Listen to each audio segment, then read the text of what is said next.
En Canarias. Última hora en COPE. Estar informado.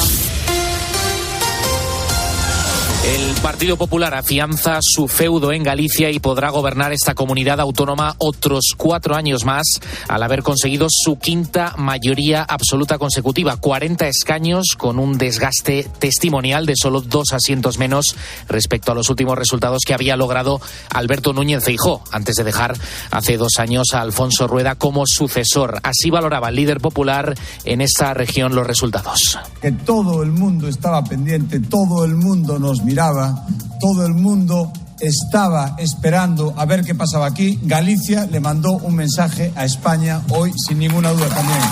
Sin ninguna duda.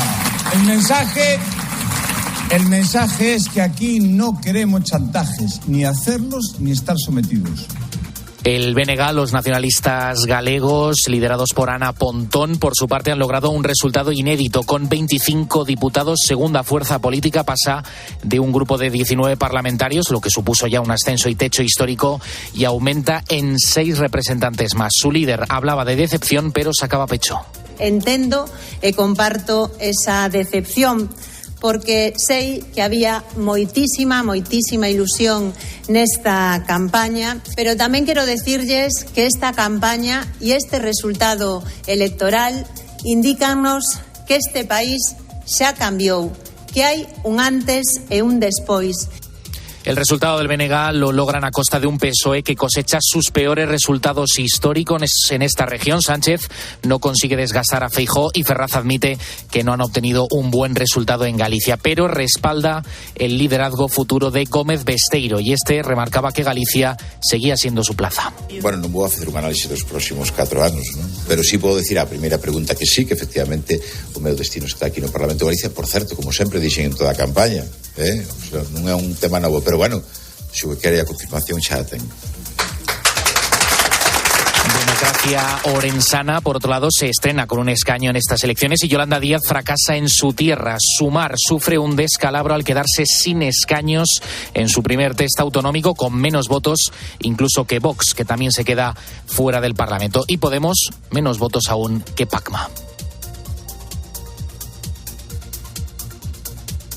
Más allá de los resultados de las elecciones gallegas, que los partidos van a analizar a lo largo de este lunes, hablamos también de lo que ocurre en el exterior. Hablamos ahora de la guerra en Ucrania. Rusia domina ya la ciudad de Avdiivka después de que Zelensky retirara este sábado sus tropas, aunque al parecer algunos de los soldados ucranianos seguirían atrincherados en una planta de la zona. En la cadena COPE, el almirante retirado Juan Rodríguez Garat nos explica qué supone en una guerra de estas características la retirada de tropas de una zona estratégica como es el Donbass. Políticamente es una pérdida importante porque con la victoria de sus tropas en Avdiivka, el propio Putin se ha hecho 2 excelentes regalos en vísperas de las próximas elecciones. Uno es el asesinato de Navalny y otro es la toma de la ciudad.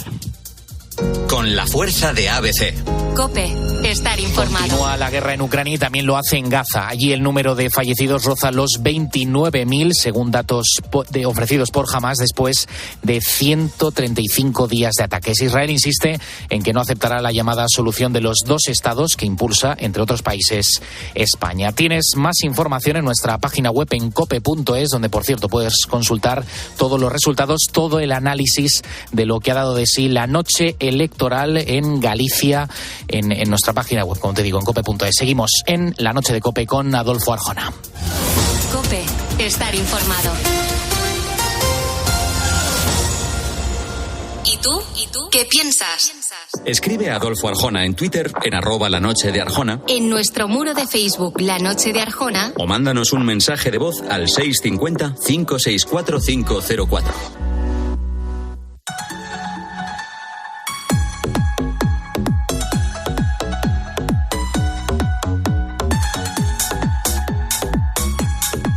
Nos contaba Carmen Cerván en la presentación del programa, nos hablaba de el Orient Express, por tanto se puede deducir que esta noche hablaremos de trenes y de viajes. Fíjate que actualmente casi cualquier trayecto en tren en nuestro país puede alcanzar los 200 kilómetros por hora.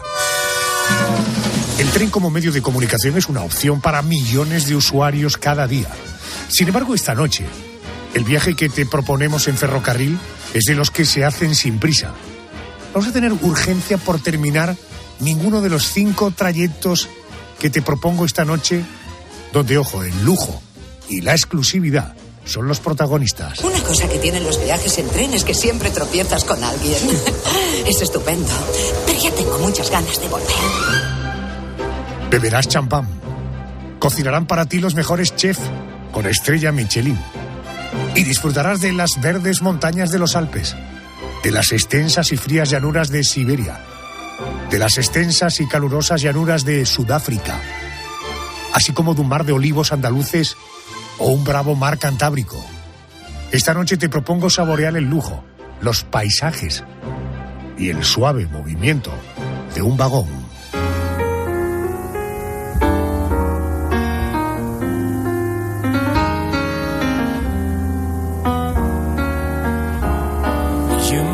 Remember this, a kiss is still a kiss, a sigh is just a sigh.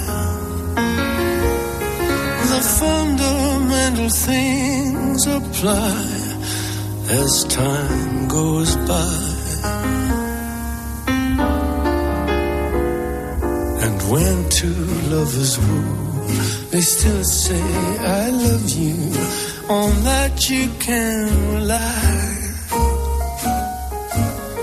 No matter what the future brings as time goes by. Imagina un viaje en el tiempo, a una época donde la elegancia y el lujo convergían en el icónico tren. A las 7 tengo que tomar el Orient Express, un asunto oficial de la dirección. Mi tío me paga una barbaridad por viajar en su precioso tren y alejarme de esa manera de él y de la oficina central.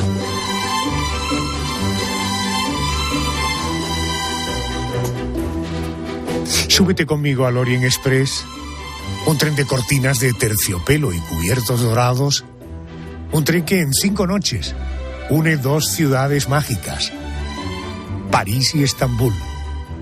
Cada momento a bordo del Orient Express promete recuerdos que durarán toda la vida.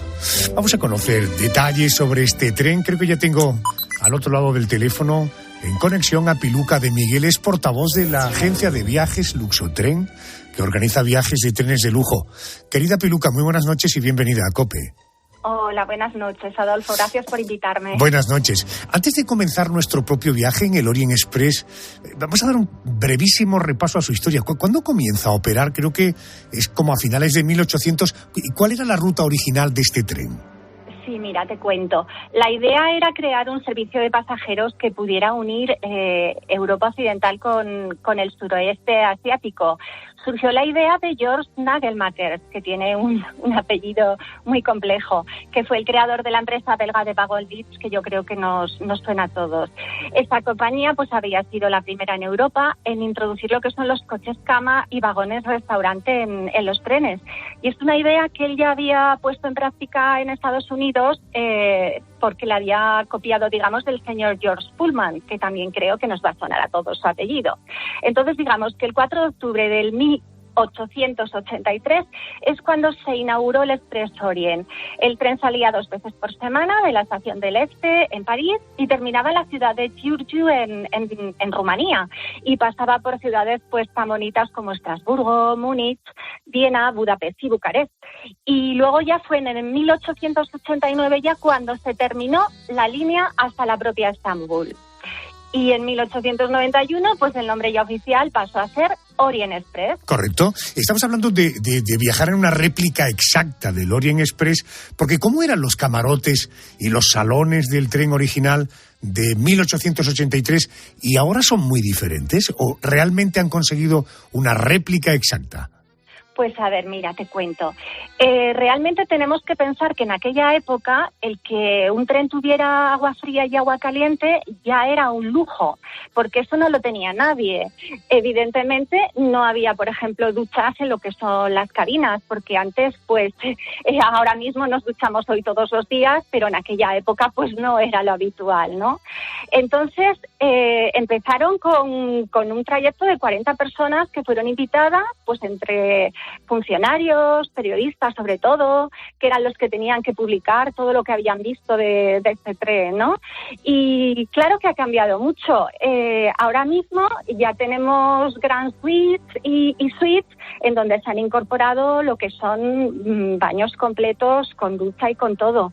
Lo único sí que es verdad que intentan mantener ese encanto que tenía de la época, sobre todo de los años 20, de los años 30, de la época del Art Deco, con sus cristales de la Lick, con lo que es cubertería de plata, con la vajilla, con todo. Sí que es verdad que hay unas cabinas que les llaman históricas, que sí que esas no tienen lo que es ducha ni baño completo, porque sí que se asemejan más a las que había pues en aquella época. Uh-huh.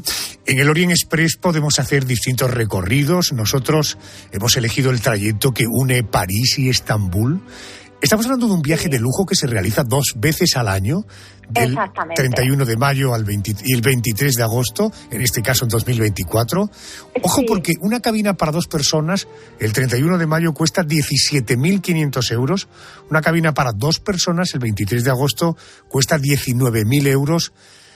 Un poco caro. ¿Realmente incluye una experiencia tan extraordinaria? A ver, estamos hablando además de precios que en este caso pueden ser dinámicos. Es un poco oferta-demanda. Es decir, yo puedo mirar el precio hoy, ver uno, y lo puedo mirar mañana y ver un precio diferente. No, puede ser más caro que esto incluso. Exactamente, incluso, porque seguramente me estés diciendo los precios de las cabinas más sencillas. Y luego además siempre los precios nos los ofrecen en libras esterlinas y luego las tenemos que pasar a euros, con lo cual todavía se puede ser un poquito más caro. Pero a ver, es que estamos hablando de experiencia, más que de vender trayectos en los cuales vamos a ver qué ciudades visitamos, estamos vendiendo lo que es la experiencia de vivirlo dentro de este tren, vivir lo que puede ser los paisajes desde tu cabina y toda la experiencia que rodea, por ejemplo, la gastronomía, que te sirvan tu mayordomo, que todo lo que te rodea. Es que es todo, vivirlo, más que nada. Entiendo. El viaje comienza, decía, en París, concluye en Estambul. Estamos hablando de un viaje de 5 noches. ¿Qué paisajes, Piluca, qué paisajes vamos a ver? ¿Qué ciudades vamos a recorrer? ¿Hay paradas en ese trayecto? A ver, hay paradas, pero lo que son las paradas donde tú puedes parar y visitar las ciudades es en Budapest y Bucarest. Esas son las paradas entre trayecto y trayecto. ¿Qué es lo que hace mucha gente? Pues, por ejemplo, si empieza en París, primero visita París unos días, sube al tren, hace el recorrido y cuando llega a Estambul se queda otros tantos días para visitar la ciudad de Estambul, por ejemplo. Entiendo. Supongo que para las cenas, los almuerzos, habrá algún tipo de etiqueta, ¿no? Sí, a ver, aquí digamos que en este tren nunca es suficiente la etiqueta, me refiero que puedes pecar de ir muy arreglado, no te preocupes que seguro que vas a acertar. Sí, por ejemplo, en vaqueros sería impensable, suele necesitar chaqueta, corbata. Sí, cualquier etiqueta que lleves nunca va a ser suficiente. Bueno, este tren es famoso, como imaginamos, como sabemos todos, por su mención en la novela de Agatha Christie, Asesinato en el Orient Express. Yo dormiré aquí, donde todos puedan verme y yo vea a todos. Deberían hacer todos lo mismo. Permanezcan en grupo hasta mañana por la mañana. El asesino no dudará en volver a matar. Peluca, en tu sensación es que el libro ha influido en la percepción que el viajero debe tener o que va a tener en el viaje al Orient Express, porque claro, más allá de las muertes hay descripciones del tren. ¿Tú crees que este libro ha contribuido además del precio y la exclusividad, a darle ese toque absolutamente exclusivo al Orient Express? A ver, yo creo que al final todo influye un poquito. Yo recuerdo cuando salió la película que estamos comentando con Penélope Cruz, que hubo como un aluvión de peticiones y la gente se interesaba más. Luego, además, es que no solamente es por todas las películas que hemos visto, lo que hemos leído, gente tan conocida como pudo ser Tolstoy, Lorenz Arabia, Marlene Dietrich, Mata Hari. Quiero decir, es que tantos personajes que han viajado en el Orient Express y que al final todos hablan de este tren y se hace famoso por eso y por muchas cosas más, ¿no? Oye, la compañía que explota turísticamente este producto de viajes, la compañía Belmond. Entiendo que el viaje, por lo que he leído, no tiene por qué ser París-Estambul, que se puede hacer viajes más cortos. Supongo que también la tarifa será más corta, como por ejemplo el París-Venecia, sí, ¿no? Exactamente. Son trayectos más cortitos en los que, como he dicho antes, pues si haces, por ejemplo, un París-Venecia o viceversa, la gente pasa unos días en París, hace ese trayecto de una noche y luego llega a Venecia y otra vez hace allí, se queda unos cuantos días. Sí. ¿Y el precio es sustancialmente inferior? A ver, el precio es más económico, lógicamente, puede ir a partir de los 3.000 y pico libras, pero también dependerá de la cabina que haya. Entiendo. Aunque parezca mentira, muchas veces las cabinas más caras son las primeras en las cuales luego ya no hay disponibilidad, las primeras que se ocupan. Piluca de Miguel, agencia de viajes Luxotren. Gracias por acompañarme esta noche y por ayudarnos a ensoñar en ese viaje del Orient Express. Gracias, un beso. Muchísimas gracias a ti.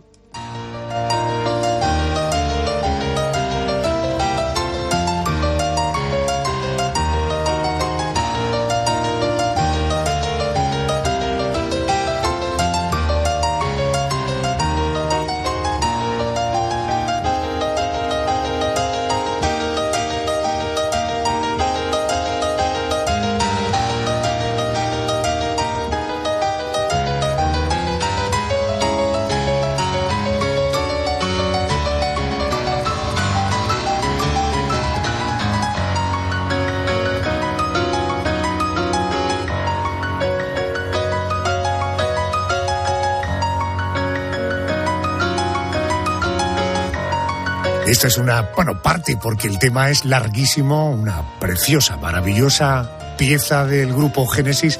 Fíjate que en el vasto lienzo de la estepa siberiana, donde el horizonte se extiende hasta perderse en la infinidad, se despliega majestuosamente el telón de hierro del Transiberiano.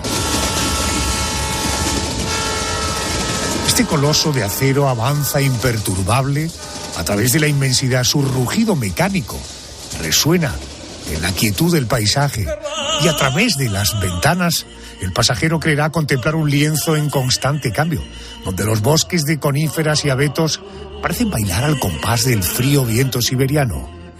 Es un viaje sin duda único, donde la contemplación de la naturaleza nos va a dejar inmovilizados. Atrévete, súbete conmigo al Transiberiano original, al de 1904, para recorrer los 9.000 kilómetros que separan Moscú y la ciudad de Vladivostok. Es la costa rusa del Océano Pacífico. Bueno, para viajar por la fría estepa siberiana, creo que ya tengo en línea a Helen Faust, es fundadora y directora de la agencia de viajes Viajar Solo. Helen, muy buenas noches y bienvenida a COPE. Buenas noches, Adolfo. Bienvenidos a todos. Gracias. Bienvenida, gracias por estar conmigo. Y en primer lugar, aclarar que actualmente este maravilloso viaje en el Transiberiano no se puede hacer porque las fronteras con Rusia están cerradas por, razones bélicas, como todos sabemos. ¿Esto había ocurrido alguna vez o...? No, esto no había ocurrido alguna vez. Ahora, aquí hay una matización. A ver. Y no están cerradas exactamente, o sea, se podría hacer el viaje. De hecho, este año en Fitur pues se ha estado hablando de este tema, he estado hablando yo de este tema. O sea, yo si quisiera viajar en el Transiberiano podría, ¿no? A ver, el Transiberiano como tal es una ruta. La ruta evidentemente no se ha cerrado. O sea, el tren transiberiano, esto es un error así un poco que hay en general, el tren transiberiano no es un tren especial.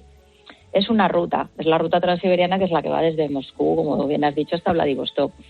Lo que se entiende como el tren transiberiano, que conocemos a nivel, digamos, turismo y de otra manera, pues bueno, son una serie de vagones o tal, pero es la ruta en tren. No existe un tren transiberiano por excelencia. Entiendo, es como si habláramos de la Ruta 66, que se puede ir en moto, en coche. En este caso el tren es la Ruta Transiberiana. Exacto, es la ruta transiberiana y entonces, bueno, hay trenes que continuamente están yendo y viniendo porque realmente es una ruta comercial y de pasaje y de transporte de mercancías y de pasajeros y de abrir el país y el mundo. Lo que pasa que luego, pues bueno, se le ha dado una parte, digamos, más de turismo y en vez de subir en Moscú y bajarte en Vladivostok o donde te quieras bajar, pues entonces lo haces enganchando vagones o haciendo, digamos, como si fuera un charter de un tren más a la carta y parándote o haciendo un poquito más de turismo. Entiendo. Pero también se puede hacer como quiero decir, tú te puedes subir ahora mismo en Moscú en uno de los trenes y llegar hasta Vladivostok con los rusos. Son 9.000 kilómetros de línea ferroviaria. Supongo que tuvieron que resolver retos geográficos y tuvieron que superarlos para poder hacer este trayecto. La construcción del trazado, lo que cuenta la historia, ¿fue muy compleja? Fue muy compleja, sí. Fue muy compleja y duró muchísimos años, se hizo muchas etapas y evidentemente se quedó mucha gente en el camino y mucha gente no llegó a verlo, porque hablamos de décadas. Porque no es algo que digas, bueno, es como una casa, voy a construir una casa, la empiezo y la termino. Va a tramos, va a etapas y luego evidentemente la zona por la que discurre es una zona geográficamente muy complicada y muy inhóspita, sobre todo especialmente en invierno. Claro. En invierno es un mantón de nieve de metros de altura. Uh-huh. Entonces, tiene una complejidad bastante fundamental. Ahora fue un hito. Hablamos de 9.000 kilómetros. ¿Cuántos días se necesitan para hacer este trayecto? Bueno, si quieres hacer el viaje disfrutando un poco, digamos, como nosotros lo haríamos, es decir, para conocer, no solo subirte en el tren y hasta que te echan, pues se recomienda entre mínimo 10, 15 días es lo ideal, 10, 12 días, 2 semanas. Porque al decirme esto estás pensando en bajar del tren y no pernoctar en el tren, ¿no? Claro, bueno, se puede pernoctar en el tren. De hecho, las rutas del transiberiano que se hacen, se combina pernoctar en el tren con otras que se hace en hotel. ¿Por qué? Porque, bueno, los trenes... hay 2 clases, digamos, de trenes. Digamos, está el tren ruso, digamos, el normal, que tiene como unas literas que son como literas corridas y tal. Y bueno, ahí puedes ir, evidentemente es otro precio y es otra cosa. Como turistas y tal, pues bueno, siempre buscas otra cosa, un poquito más. Eso, digamos, sería pues muy básico, Entiendo, pero sería para llegar a un lugar. Helen, pero para que los oyentes lo entiendan, si yo quiero hacer la ruta transiberiana, ¿tengo una oferta de lujo ferroviaria? Sí. Hay una oferta que son unos vagones específicos, son unos vagones que eso sí que tienen como cabinas, que pueden ser cabinas de literas o cabinas ya con el baño dentro, que son las más caras, y esas se acoplan a las locomotoras que van haciendo la ruta, entonces se enganchan y se desenganchan. En tiempo se hacía el tren entero con locomotora, pero evidentemente eso es un coste altísimo. Entonces lo que se hace es que son varios vagones que se enganchan y se desenganchan, digamos, a la ruta. Entonces, pues yo voy pues hasta donde sea y aquí te paras, se desenganchan tus vagones y tú duermes en el tren o duermes en hotel. Se ha puesto lo de dormir en hoteles porque, a ver, es un viaje que no es para nada barato, o sea, tiene un precio muy alto. Las cabinas, háblame de euros. El tren es muy caro. Háblame de bueno, euros. Pues en euros lo más básico, es decir, en cabinas de tren de literas de 4 personas sin baño, con baños, un baño para todas las cabinas de un vagón, empiezan por 3.500, bueno, eran antes 4.000 y pico euros. Luego, una cabina que es como si fuera una habitación de hotel pequeñita con tu baño independiente, eso ya se pone por los 10 o 12.000 euros. Entiendo. Por eso se ha hecho el combinar con hoteles, porque además no es lo mismo un baño o una ducha de un tren que de un hotel. Entonces se alterna noches de hotel y noche de tren. Uh-huh. No pierdes el encanto del tren. El paisaje que se ve a través de las ventanillas es tan bucólico como podemos llegar a imaginarnos. El paisaje es abrumador. La verdad es que es de una belleza increíble. Es como... yo me quedaba mirando por la ventana y es como que no se pare esto jamás. tiene algo, tiene una especie de magia. La zona de todos los bosques, los cambios que hay de paisaje, de eso. Y sobre todo, la gente, poquísima gente que ves espolvoreada por el camino, con pueblitos, aldeas, que dices, estoy en otro mundo y es como que entras en otra dimensión, dices, ¿cómo puede ser que esto exista todavía? Y existen, y ahí no paras, quiero decir, porque son los sitios en los que tú pasas y pasas y pasas, no son las poblaciones en las que llegas a parar. Y luego es muy bonito, de cambios. ¿Se come bien en el tren? Se come muy bien, la comida es espectacular, muy bien, espectacular. Sí, tienen cocinas especiales y hacen cocina pues rusa, evidentemente, y es muy buena, una calidad estupenda. Y luego pues tienes tu servicio de camareros, los vagones restaurantes son una maravilla porque son tipo colonial, así de estos rusos antiguos, con sus dorados, con sus colores, con sus sillas muy, muy llamativas, con los típicos vasos estos de té que van metidos como en una estructura de latón. Ajá. Es los cubiertos con, pues bueno, que están ahí con el logotipo del Transiberiano. Es como que te lleva, pues bueno, a principios de los 1900, ¿no? Helen, ¿cuidan los detalles? En el caso del Orient Express, te dan un neceser de una piel estupenda, el billete de tren, de esos que merecen la pena guardar porque se convierte como una especie de recuerdo maravilloso. ¿Esos detalles también se cuidan o los rusos en esto son un poco más fríos? A ver, estos detalles también se cuidan, pero tienes que pensar que es Rusia. Entonces no se puede comparar el nivel de detalle pues soviético, al fin y al cabo es soviético, con nosotros, pero sí se cuidan. Tú tienes tu neceser, tú tienes tus detallitos, tú tienes tu billetito de tren, una etiqueta especial para tu maleta. Y pues bueno, pues los que nos dedicamos a esto, evidentemente siempre buscamos que la experiencia te pueda acompañar siempre, pues eso, con algún tipo de recuerdo que digas, ostras, yo he viajado en el Transiberiano, yo he hecho la ruta transiberiana. Hacer la ruta transiberiana terminó.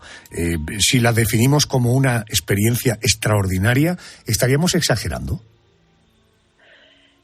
Para mí no, pero eso es muy personal. O sea, mira, yo viajo muchísimo. Viajo mucho y sobre todo yo soy una enamorada del mar, de todo. Y yo siempre digo que quitando los temas de mar, de navegación, de buceo y tal, que es lo que a mí me vuelve loca, para mí el viaje más especial que he hecho en toda mi vida, y ya te digo que estoy viajadita, ha sido el Transiberiano. Tiene algo absolutamente único. Sí. Qué bueno. Helen, gracias por atenderme a estas horas, muy amable. Muchísimas gracias a vosotros y, bueno, pues para lo que queráis, aquí estamos. Buen viaje, gracias. Y te espero en el Transiberiano. Qué bueno. Take care of me when I die. Will I go?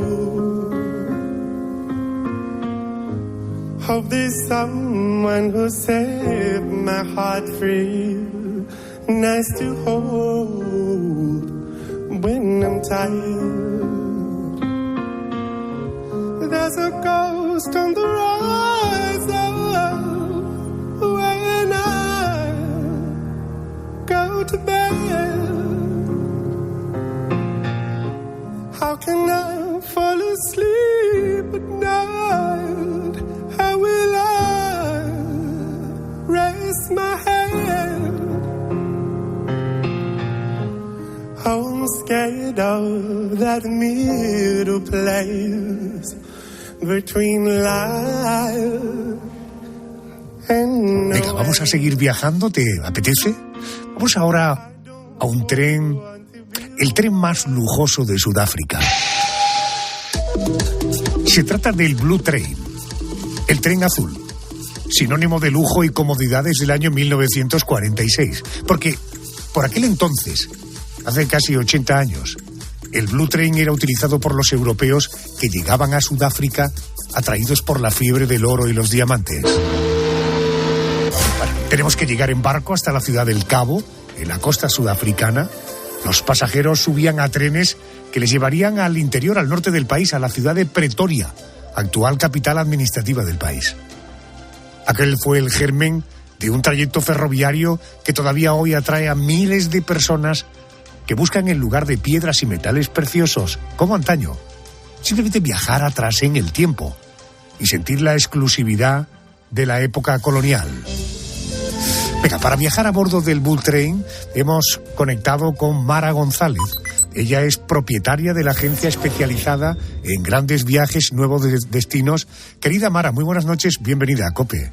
Buenas noches, Adolfo. Hola, muchas Mara. Gracias por dejarnos participar en este viaje. Fenomenal, pues ayúdanos a entender, a conocer un poquito más. Estamos hablando de un tren, el Blue Train, con vagones recubiertos de madera de alta calidad, moquetas en el suelo, suites con todos los detalles de un alojamiento de 5 estrellas, salones, no sé, para charlar, restaurantes con alta gastronomía.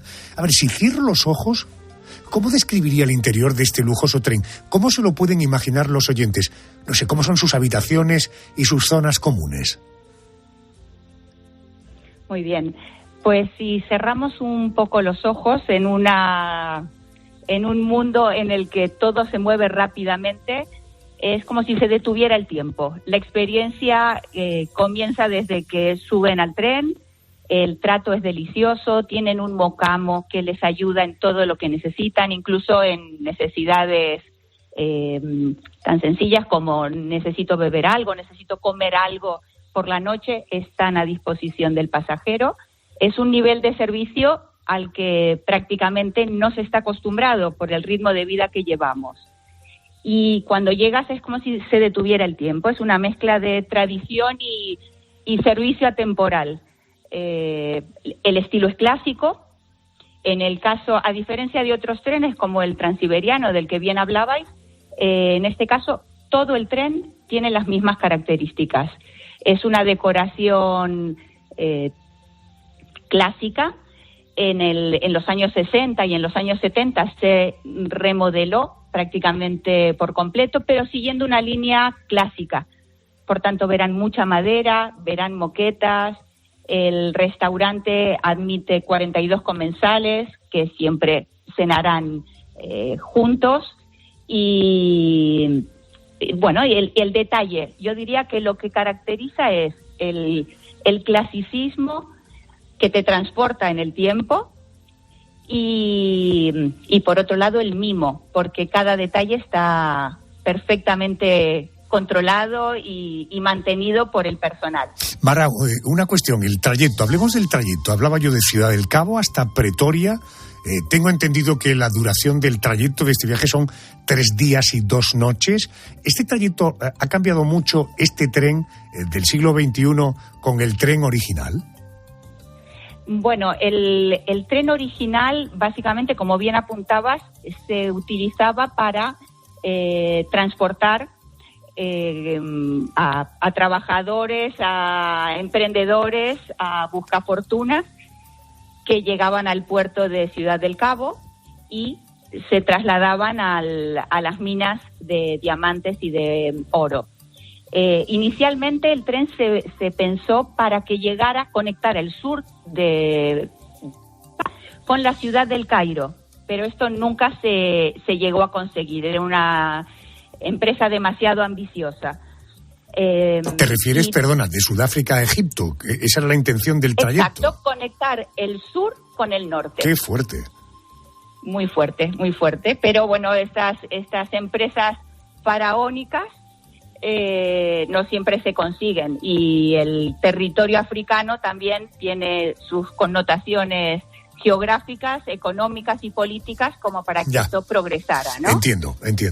Entiendo. Oye, además de viajar en el tiempo, como me decías, a principios del siglo XX, viajar en el Blue Train te permite, supongo, disfrutar de paisajes africanos.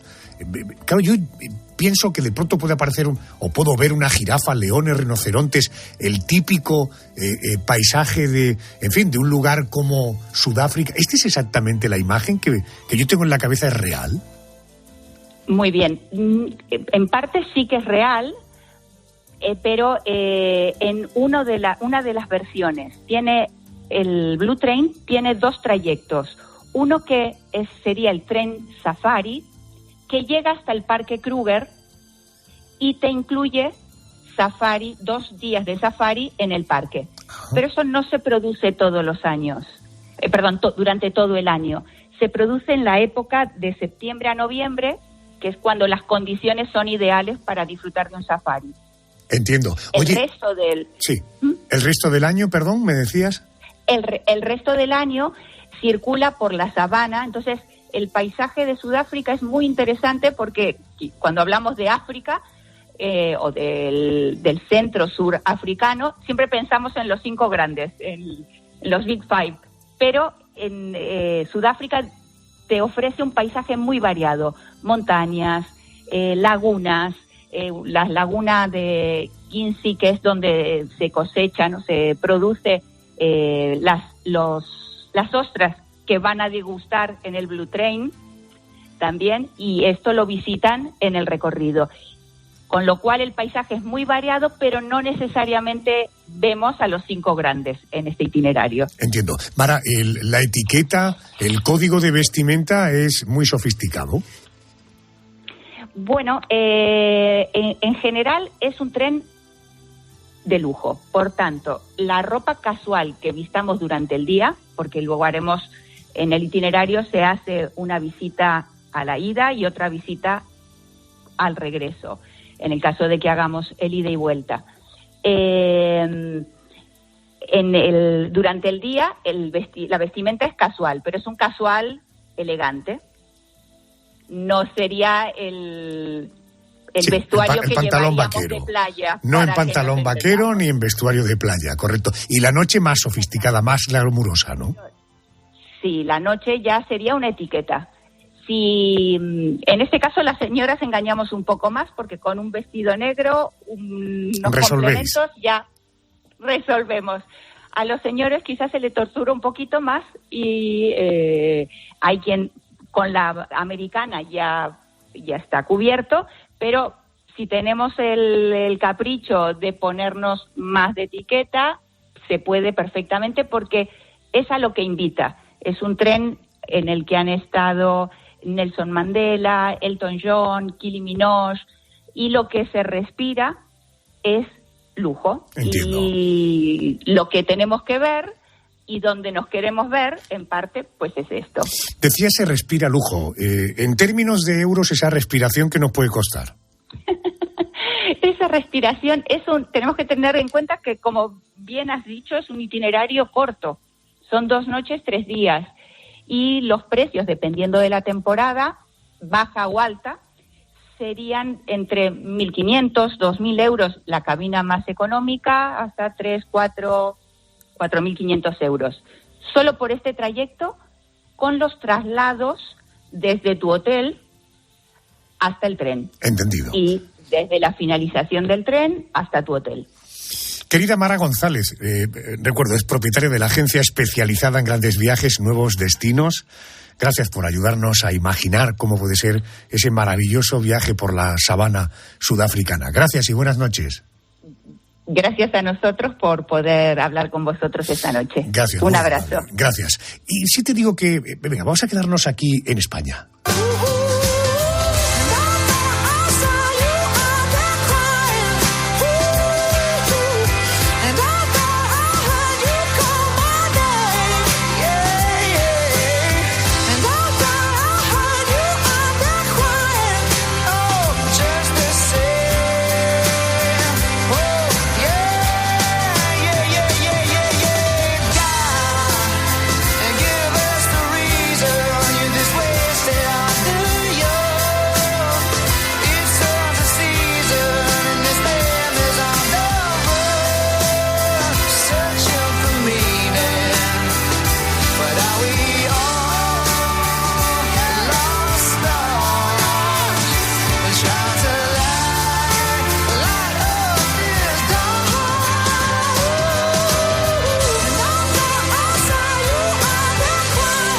Te decía que nos quedamos en nuestro país. Piensa en un viaje de lujo por el norte de España, recorriendo el País Vasco, Cantabria, Asturias, Galicia. Este año 2024 se cumplen 41 años desde sus inicios por las vías férreas de la cornisa cantábrica. Te hablo del Transcantábrico Gran Lujo, distinguido en Londres con el premio al tren más lujoso del mundo, galardón otorgado por prestigiosos expertos internacionales. 8 días de viaje marcados por la comodidad, el glamour, la gastronomía, la cultura, el descanso, el lujo, la diversión, ojo, y el norte de España. Me acompaña en este viaje, ya le tengo al otro lado del teléfono, María García Echeredere. No es fácil, es jefa de expedición de trenes turísticos de lujo de Renfe. Querida María, buenas noches. Buenas noches, Adolfo. Ese apellido es duro, ¿eh? No, lo que pasa es que ya está muy españolizado. Con Ceredre ya todo el mundo lo sabe, no hay que complicarse. Perfecto.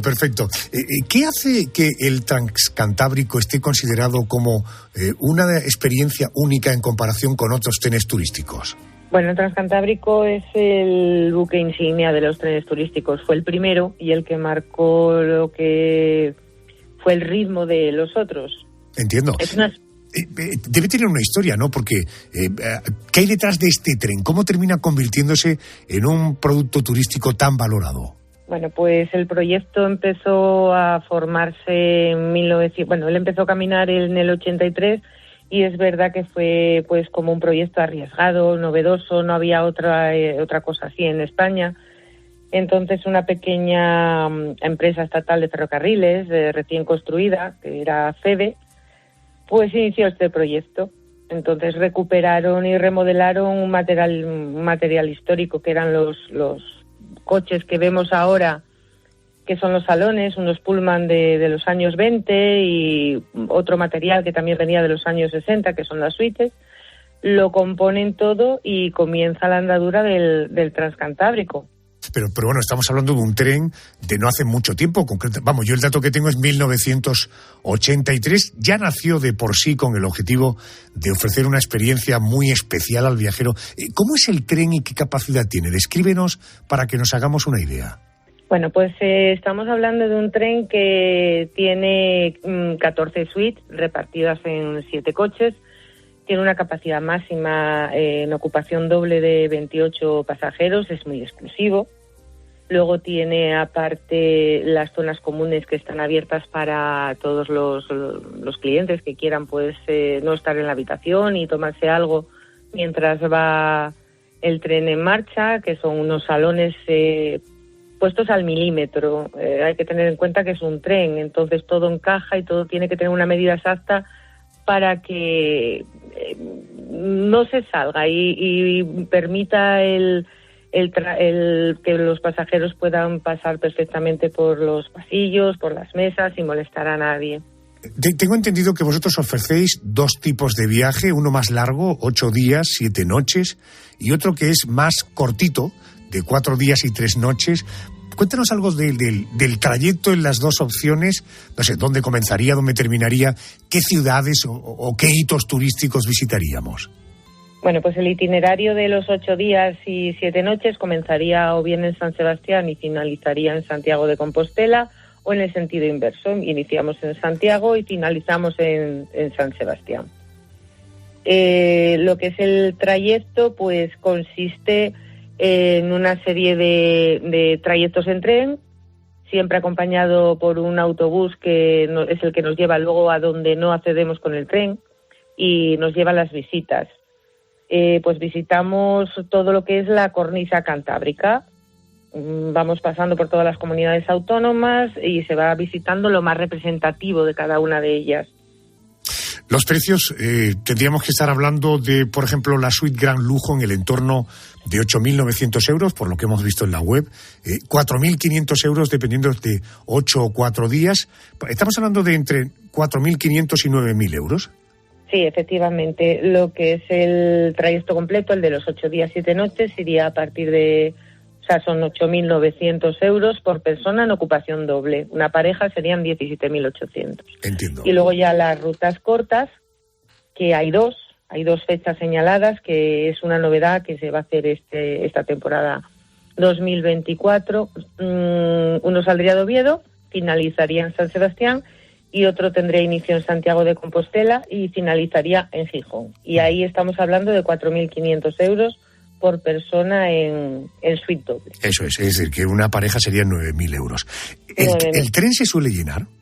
Sí, este tren tiene una demanda altísima y una ocupación del 100%.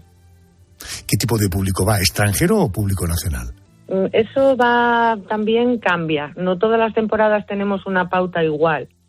Lo mismo encontramos una temporada que hay pues un público mayoritario, pues no sé, por poner un ejemplo, Argentina, Reino Unido, Alemania.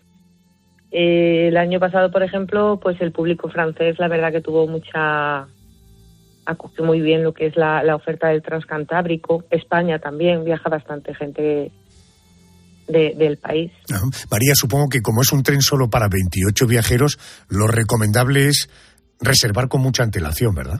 Sí, es lo aconsejable. Es lo aconsejable por lo que comentábamos antes, es que la demanda es altísima. Entonces ahora mismo las primeras salidas están ya llenas. Entonces sí que es aconsejable que se prevea un poquito, con un poquito de antelación, porque luego pasa que no tenemos la fecha que queremos para viajar. ¿Para las fechas de este verano ya hay reservas?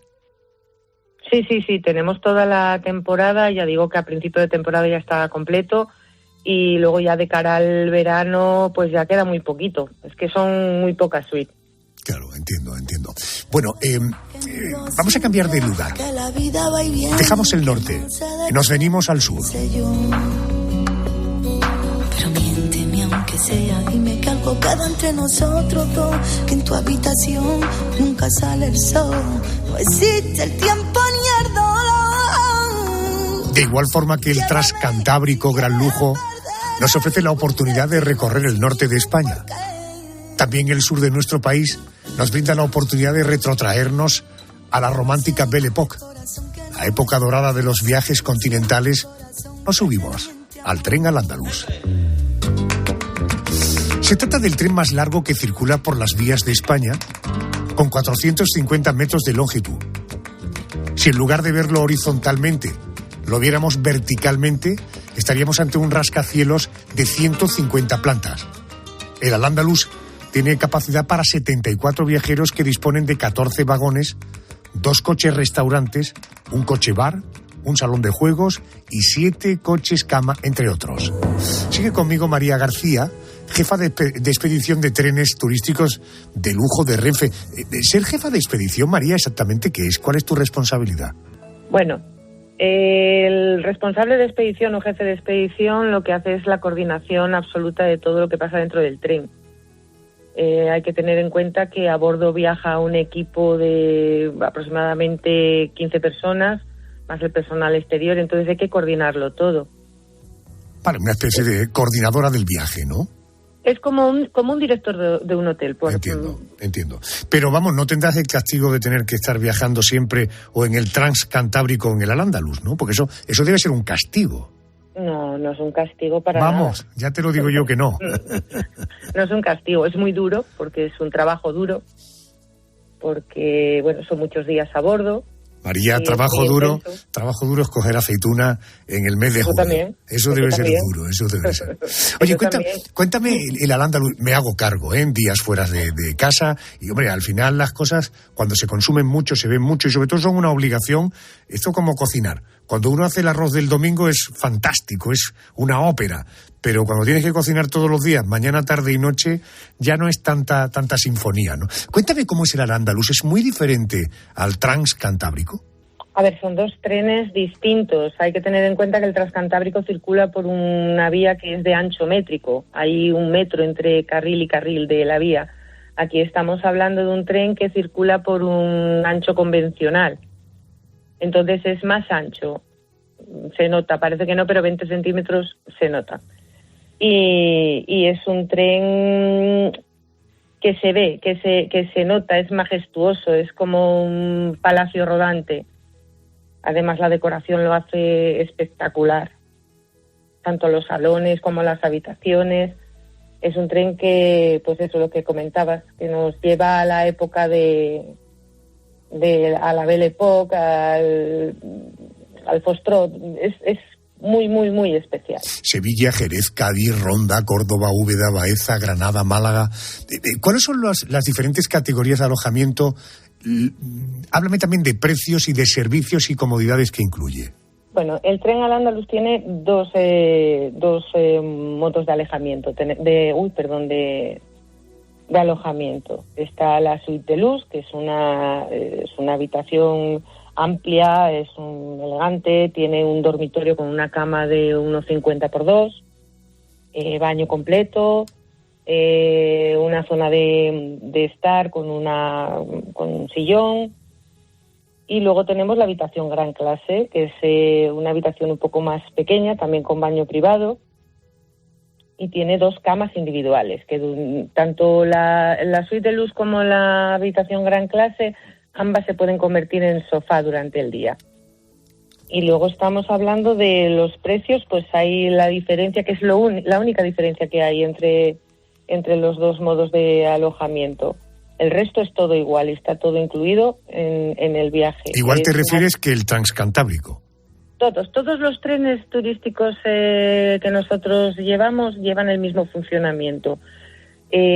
A lo que me refiero igual es que al haber 2 modos de alojamiento, que no es que haya una primera clase y una segunda clase, solo cambia lo que es el modo de la habitación dentro del tren. Y eso influye en el precio. Estamos hablando de por persona en el entorno de 8.900, y si el trayecto es más corto, 4.500. No, en la ruta andaluza, en el Al-Ándalus, estamos hablando en una suite de luz, el precio son 6.700 euros por persona, en ocupación doble. Hablamos de 13.400 por pareja. Y si se elige una habitación doble, o sea, en gran clase, serían 5.600, unos 11.200 euros. Entiendo. Por pareja. ¿Se come bien en el Al-Ándalus? Se come maravillosamente bien en todos nuestros trenes. Llevan una cocina a bordo donde se prepara lo que son los menús de a bordo. Los desayunos son espectaculares, hay zona buffet y aparte puedes encargar al personal de cocina, pues hay una carta donde se elige lo que se quiere. Y luego sí son unos menús cerrados, pero unos menús que, bueno, pues tocan un poco lo que es la gastronomía de la zona y también están muy europeizados para la diversidad de la gente que viene. Permíteme una duda personal, que confío que haya más personas que la tengan también. El tren, el Al-Ándalus me refiero, ¿comparte vías con el resto de trenes de Renfe o de compañías privadas? Lo digo porque yo soy un usuario frecuente de las estaciones de trenes entre Málaga y Sevilla y nunca he visto un tren tan espectacular en sus vías. ¿Cómo es posible? Bueno, todos los trenes turísticos circulan por las mismas vías que el resto de los trenes. En el caso del Al-Ándalus, hablamos de ancho convencional y, por ejemplo, tiene inicio y fin en Sevilla. En Santa Justa está nuestro tren. Lo que pasa que hay unos días señalados que son los de inicio y llegada y unas horas. Será que no ha coincidido, pero vamos, están ahí a la vista, y comparten vía con los demás trenes. Yo que soy un usuario de tren de ferrocarril, tengo mi tarjeta, me parece que se llama Más Renfe. Esa tarjeta no me va a ayudar a abaratar el precio ni nada de esto, ¿no? Los trenes turísticos tienen fijado un precio por temporada, entonces no admiten ningún tipo de descuento, no. Por desgracia no se puede utilizar eso ni los puntos. Ya. Por lo menos por ahora. Bueno, y en todo caso, ¿pero suma puntos o no suma puntos? No, tampoco, lo siento. Se mirará y vamos avanzando y vamos modificando muchas cosas. A lo mejor se llegará a ese punto, pero por ahora no. Hay que ser una persona con mucho dinero, con mucho dinero para vivir una experiencia de este tipo, María. Desde los trenes turísticos lo que hacemos es abrir el abanico para que todo el mundo pueda acceder. Yo entiendo que estamos hablando de precios muy altos, pero la oferta de trenes van, pues en el norte, por ejemplo, hay mucha diversidad de trenes. Aparte del Transcantábrico está el Costa Verde o el Expreso de la Robla. Entonces, a partir de unos 1.100 euros por persona se puede viajar. ¿Y son trenes también con un punto de exclusividad? Sí, el Costa Verde, que ahora mismo se llama Costa Verde, fue la réplica que se hizo debido a la alta demanda que tuvo el Transcantábrico. Se hizo en los talleres del Berrón y entonces se hizo como un gemelo. Ajá. Y entonces ese gemelo ahora es el Costa Verde, hace una ruta más corta de días, tiene viajes cortitos, entonces ahí podemos ir hay temporada alta, temporada baja, pues desde los 2.300 euros por persona en ocupación doble. Uh-huh. Perfecto. María García es la jefa de expedición de trenes turísticos de lujo de Renfe. Por cierto, tu segundo apellido, serías tan amable de nombrarlo tú, que seguro que tienes más habilidad. Está muy españolizado, Seredre. ¿Perdón, lo puedes repetir? Seredre. Seregre. Correcto. María, gracias por atenderme y que tengas buen viaje. Muchas gracias. Gracias a vosotros. Cuando mañana te subas a un tren de cercanías para llegar a tu puesto de trabajo o a tu cita con el médico, recuerda que existe otra forma de viajar en tren, la forma sosegada, rodeados de lujo y comodidades, disfrutando de un paisaje diferente donde reinan los espacios naturales. Viajes en el Orient Express, en el Transiberiano, en el Blue Train, en el Transcantábrico, en el Al-Andalus. Un pequeño detalle. Solo te harán falta entre 4 y 9.000 euros por persona de media, o aprender a soñar y a viajar a través de la radio, que es lo que hemos querido hacer esta noche y lo que hacemos con frecuencia. Boletín de noticias. Vea, que luego volvemos con el porqué de las cosas. Qué maravilla, ¿verdad?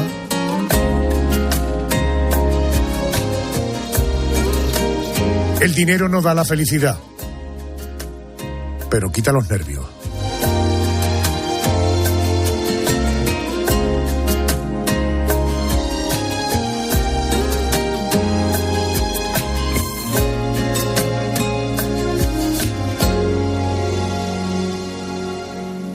¿Por qué no te ves en el alma cuando aún podía?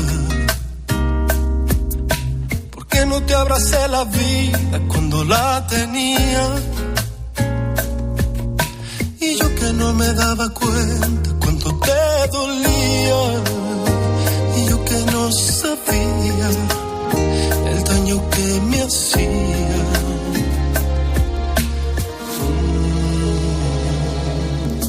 ¿Cómo es que nunca me fijé que ya no sonreías? Que antes de apagar la luz ya nada me decías, que aquel amor se te escapó, que había llegado el día, que ya no me sentías, que ya ni te dolía. Me dediqué a perderte, inocente en momentos que se han ido para siempre. Me dediqué a no verte y me encerré en mi mundo y no pudiste detenerme, y me alejé 1000 veces, y cuando regresé te había perdido para siempre, y quise detenerte, y entonces descubrí que ya mirabas diferente. Me dediqué a perderte, me dediqué a perderte.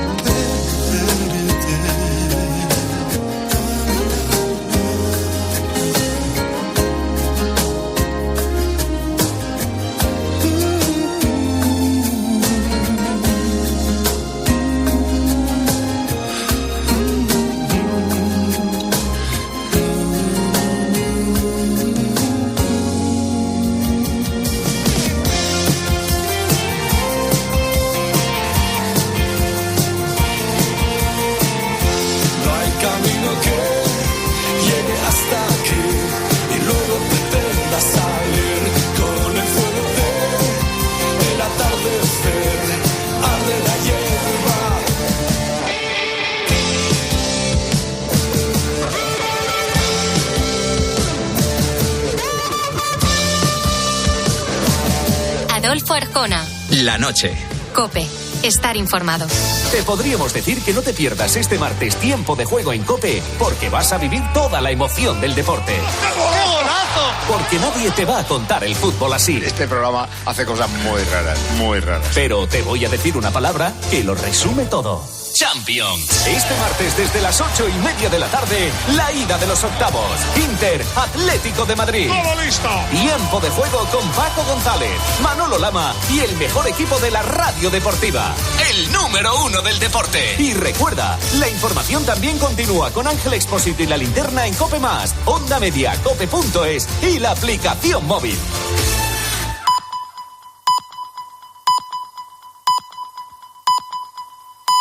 Llegamos